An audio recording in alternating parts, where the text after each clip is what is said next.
Welcome to Surviving Society. Welcome to another episode of Surviving Society Presents the Dig Where You Stand podcast. In this collaboration, we've been looking at the amazing work being done with the Dig Where You Stand team up in Sheffield, looking at the histories of people of colour in South Yorkshire. We're really excited today to have on the show Eelyn and Otis, who were artists that contributed to the more recent exhibition in 2024 up in Sheffield. We've been really fortunate as a team to visit the exhibition and see the art, listen to the art, engage in the art, and it's just been such an amazing experience. And yeah, so grateful to have you both on the show, Eelyn and Otis. Say hello to the listeners, please. Hey, excited to be here. Hi there, yeah, thanks for the invite. No problem. We've also got the incredible Alex on the show as well. Alex has been our key point of call at Dig Where You Stand. When it comes to making or communicating artistic practice to wider audiences, I've learned so much, even in such a short space of time, knowing Alex and seeing his practice. So really great to have you on the show with us as well, Alex. Thanks a lot, Chantel. Happy to be back. Eelyn, I'm going to start with you. Eelyn, could you tell us a bit about how you come to be with the Dig Where You Stand project, like what your trajectory has been? Well, I'm an artist and a filmmaker based in Sheffield. I was formerly in London, but I've been in Sheffield now, cranking up 10 years almost. So I'm of mixed heritage. My dad's side of the family is from Hong Kong, and my mum's side of the family is white English. So I mean, throughout my practice, I've been making work, exploring identity. And a lot of my practice is collaborative. So over the years, I've done a lot of projects working in collaboration with young people in community settings. But often I'd find myself facilitating and holding spaces for other people to explore, issues of identity, that kind of thing. So since 2020, since the COVID-related Asian hate raised its ugly head during the pandemic, and a lot of East and Southeast Asian presenting people in this country and in America suddenly were victims of racist attacks. That's when I hit a real turning point in my practice. And then I decided to put the spotlight really on my own identity and my own heritage, and be part of a sort of a really fast-growing community building movement, an anti-racist movement led by East and Southeast Asian people in this country. So I've been developing a whole body of work that sees me collaborate with other East and Southeast Asian people to create new mythological characters as a way of kind of finding new ways to express our identities and complex sort of experiences of being diaspora in this country. Thank you so much, Eelyn. That was such a beautiful introduction. And could you tell us a bit about your contribution to the Dig Where You Stand project?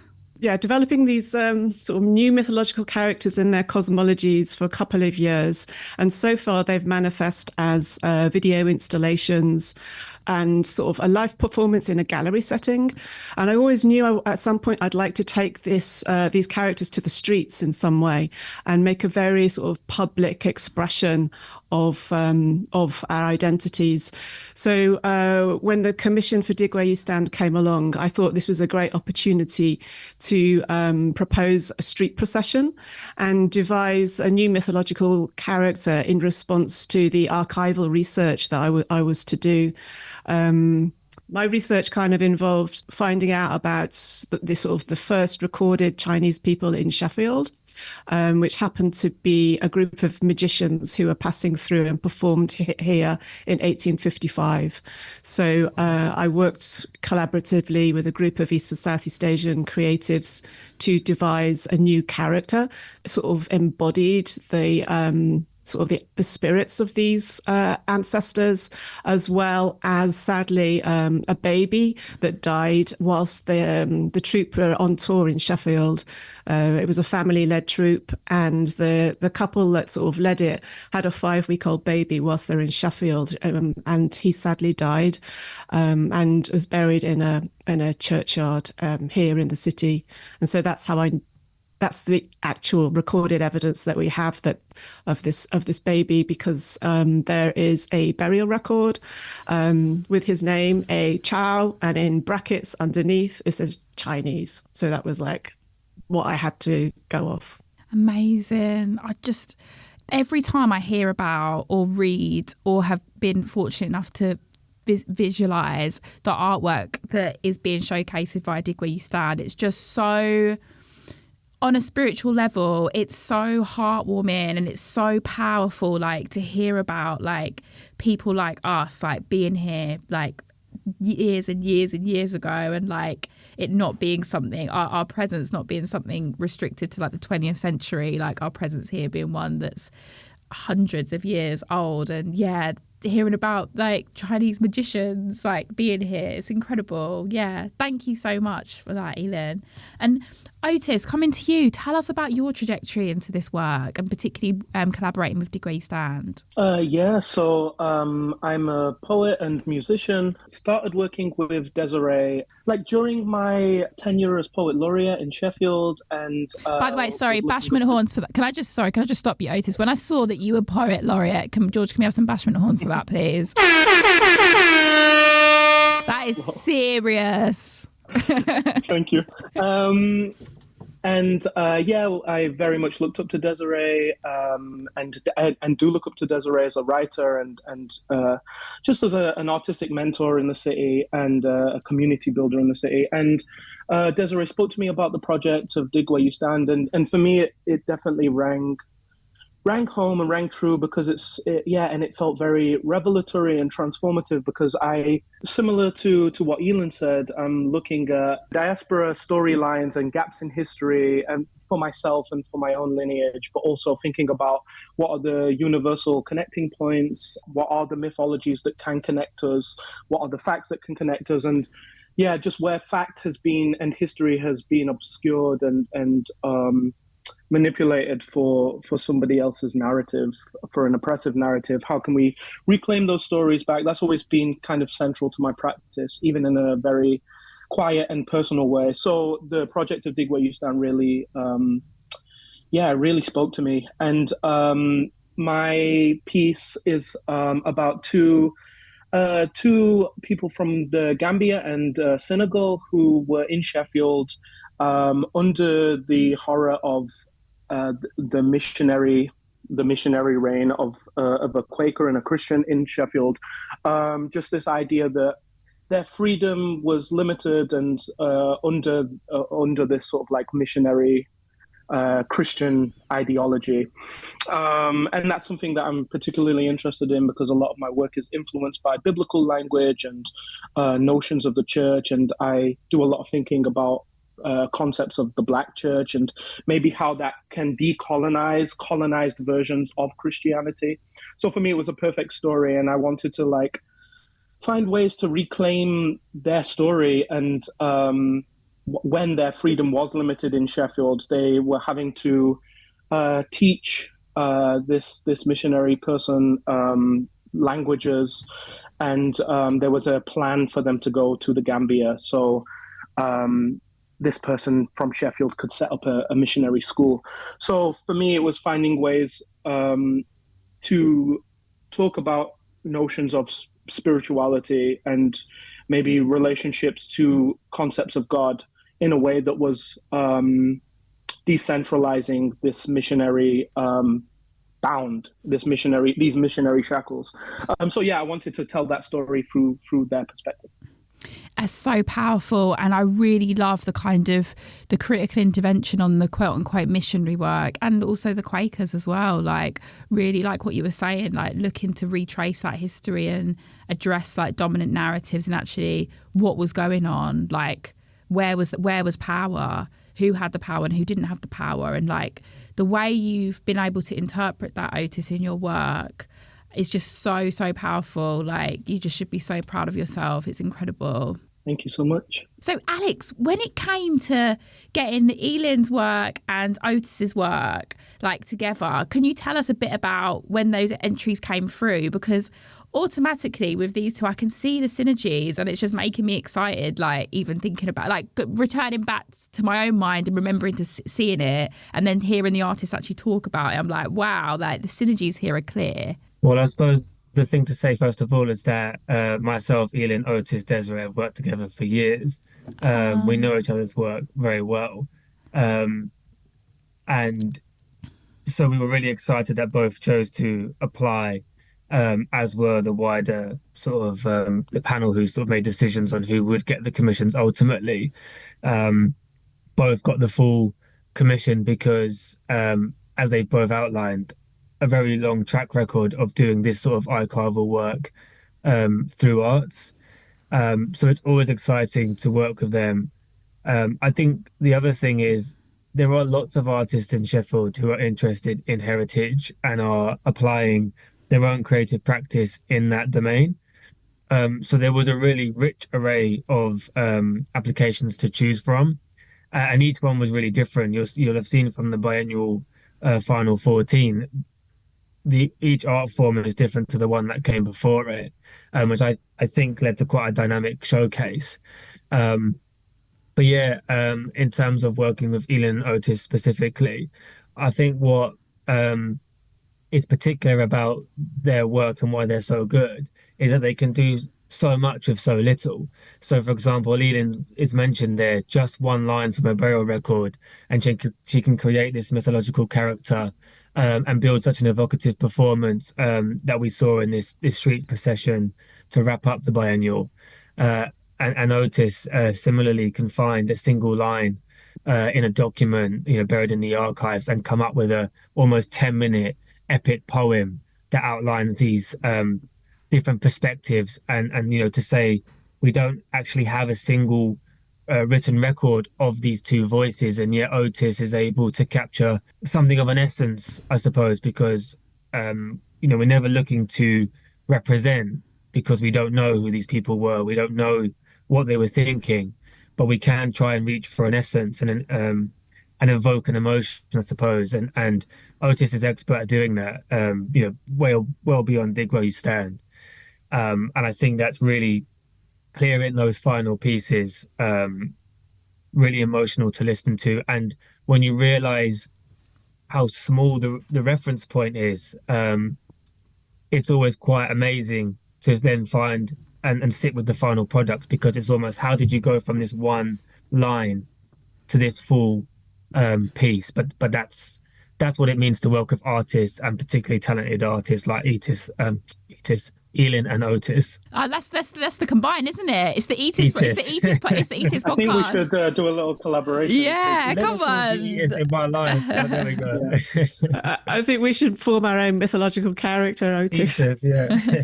Yeah, I'm thinking like a duo music group would be one. Oh, I have to get some lessons in. No, that's so powerful, Alex. And yeah, like for me as a sociologist that tries to dabble in creative practice, I'm just so humbled by all of this, because I'm like, there's no way I could like reinterpret archival work in the way that you guys do. And I think it's what Dig Where You Stand is doing, and what you guys are doing as practitioners as well, is really emphasising the power of creativity, the power of artistry in telling stories, but also telling our histories, and like possibly more so than like the written word. I'm someone that very much is into contesting the soul value of the written word. So yeah, again, I'm just so grateful and excited about the work that people like yourselves have been doing and continue to do. Something that has come up quite a bit in this series, which I wondered if you could speak to, first of all, Eelyn, is about what it means to do this work as people of colour, as Black people, in terms of our own subjectivity, in terms of our own sense of self, in terms of our own lived experiences. What I'm talking about there is going through the archive and seeing like trauma and what that's like as people that have, a similar ancestry, and what it's like to feel both in but outside of this work as well. Yeah, definitely. I mean, it is quite a a unique sort of experience, I think, sort of working with the archives. It has its own sort of specificity. I mean, I know Desiree pretty well, and I remember when she was doing the first iteration of Dig Where You Stand a couple of years ago, and she was talking to me about her experiences in the archives, and how how difficult that is in an emotional and an embodied way at times, quite regularly, and I could empathize with it, but I didn't really fully appreciate the true way of it, sort of in that embodied way, until I was in there myself, because it's when you go into an archive, it's just kind of like quite a it's just quite an empty room to some extent. So until you start digging, then you kind of then just start to kind of get lost to some extent in this other world, and in order to really sort of give yourself a chance to have some kind of emotional response, you have to just kind of immerse yourself in it. But it does suck you in as well. It's quite, it becomes quite addictive. So you end up working a bit like a detective. And then, but like you say, because you have sort of like ancestral, and embodied kind of like connections to a lot of these people whose stories have been buried for so long. You can't help but feel a weight of sort of emotionally what some of those people might have been going through. And like Alex said, we can never actually speak for those people. We can't actually really sort of articulate what they were going through emotionally, but we can speculate. I mean, like Saja Hartman talks about critical fabulation. It is really a process of just kind of speculating and sort of just respectfully imagining and reimagining these characters and their experiences. I mean, my sort of research was quite something, because I only had that one entry in the burial record. But then because there was a burial record, I learnt from the archivist that there would be a death certificate. So I sent off for the death certificate, which is you send off from, to the government for that. And so it was amazing then to just get this death certificate through the post, which had the baby's father's signature on, written in Chinese. So this was like, I was really excited about finding that signature, because that was really kind of like a primary evidence. This signature had been written, by the hand of the father of the child, the main magician that led that group. So I was able to sort of work with that signature, and I talked to my sort of Chinese-speaking friends about, the pronunciation of that name in different Chinese languages. In Mandarin it would be De Gui, and in Cantonese Duck Gai. But then from those kind of pronunciations, the whole story for me unraveled, and I just found this massive story actually about. And learned about how they toured, across America and right across this country and into France. The key thing is, as people of color, of Black and brown people, sort of doing this work, we're approaching it in a different way to kind of, I suppose. Historically, a lot of white archivists would have done. So we look with different eyes, and I think in a way, me kind of like honing in onto that signature, and sort of having some understanding about different sort of Chinese languages and dialects and whatnot, I was able to kind of like approach that research in a new way, really, to what had been done already. Thank you so much, Eelyn. That's so powerful. And I think also, given what you spoke about at the beginning of the episode as well, like getting into this work at the kind of height of COVID and the increase in anti-Asian, East Asian particularly hate as well, like there's so many layers to this, and like, hearing about your process there is, really, really crucial for this. So thank you so much for sharing. What about yourself, Otis? I think I was coming into it with the feeling that, of course, as racialized people, there is so much history and lack thereof that is projected onto us, so much narrative that is projected onto us.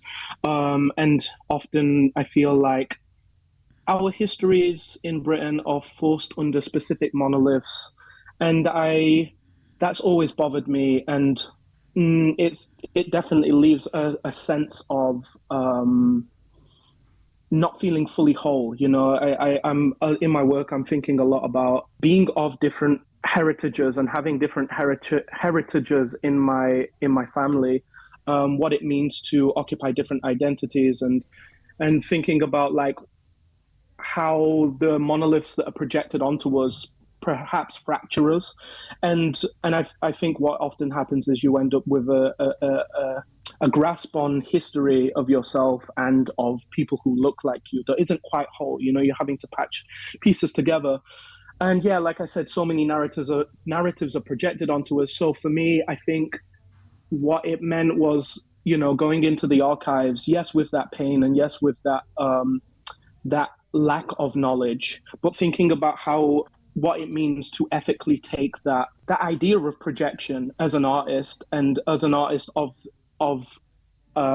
the experience of some of the people in the archives, or maybe some axis point of shared experience, and thinking how ethically we can project ourselves into these stories as Black people, as brown people within Sheffield, and what it means to do that projection. So for me, it was thinking about these people that I found in the archives and finding an access point of where we might have shared experience. So I was thinking a lot about the church. I was raised up in the church.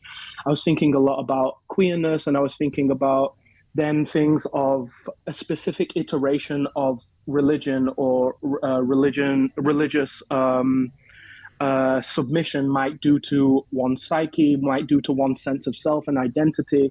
And so that was my access point. And yeah, there's of course a lot of pain in there, and there is a lot of gaps. So yeah, like I said, I think it's about taking the chance on yourself to project into those characters and say, well, where are the gaps in it that I can see myself living in, and what identities did they potentially occupy that I might occupy? Yeah, it was a bit of the process for me. That's so powerful. And like, I hope you both don't mind me saying this, because you've both invariably mentioned it, but I feel like there is a lot coming up around like kind of mixed identity as well, and how you've kind of, your own subjectivity is informed, your own subjectivity as mixed heritage, mixed race people is informed how you've come to this work and look to understand the tensions within that.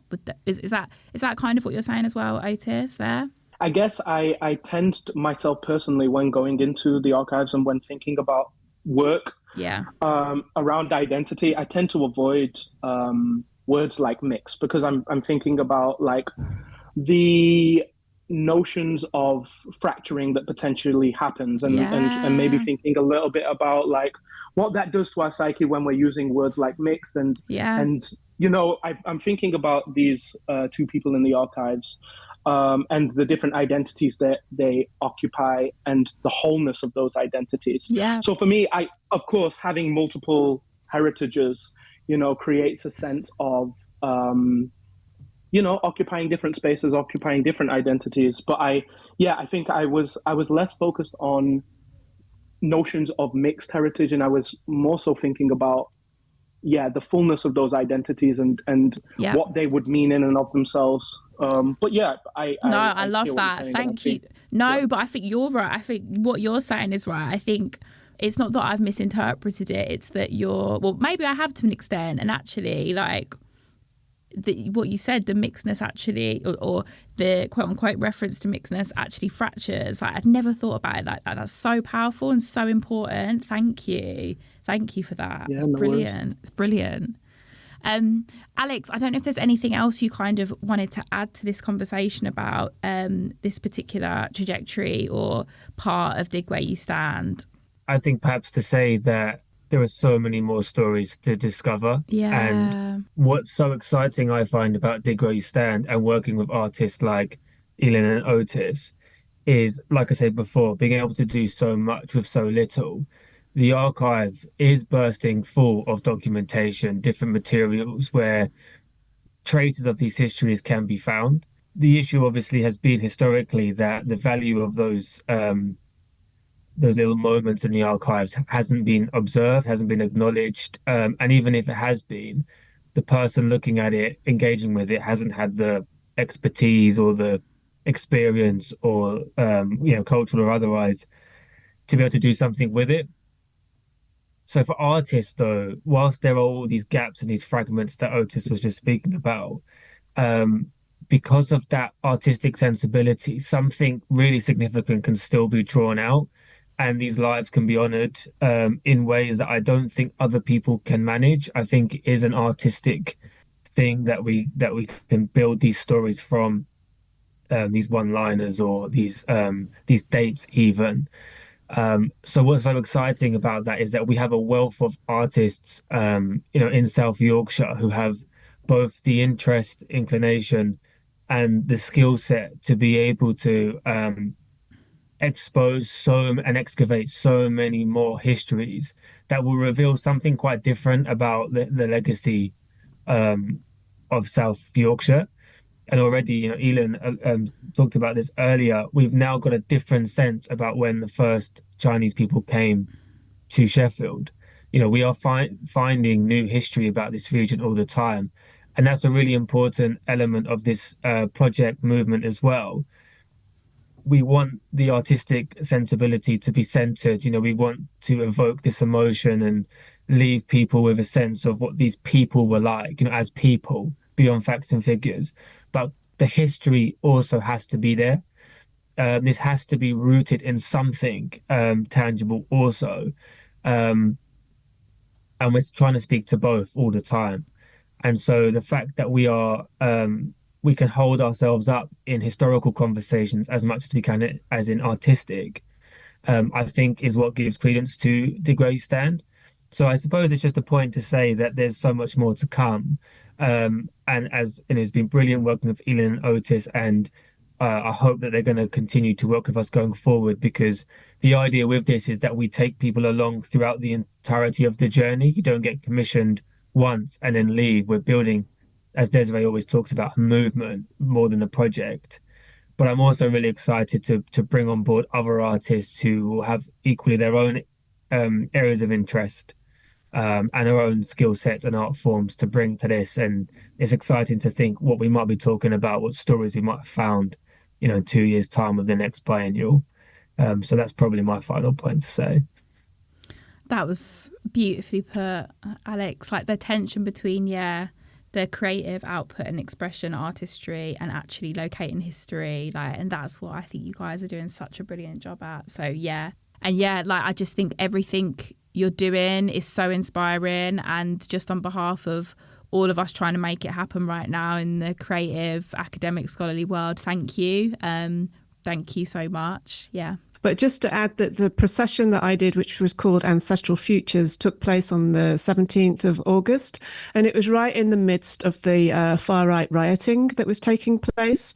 So it, obviously, it just gave the whole procession, another added layer of defiance and, reclaiming the streets.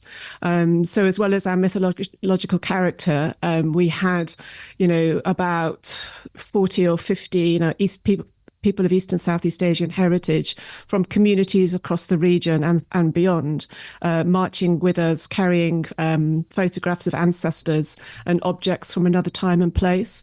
So it actually felt, it just added another extra layer of power and defiance and reclamation.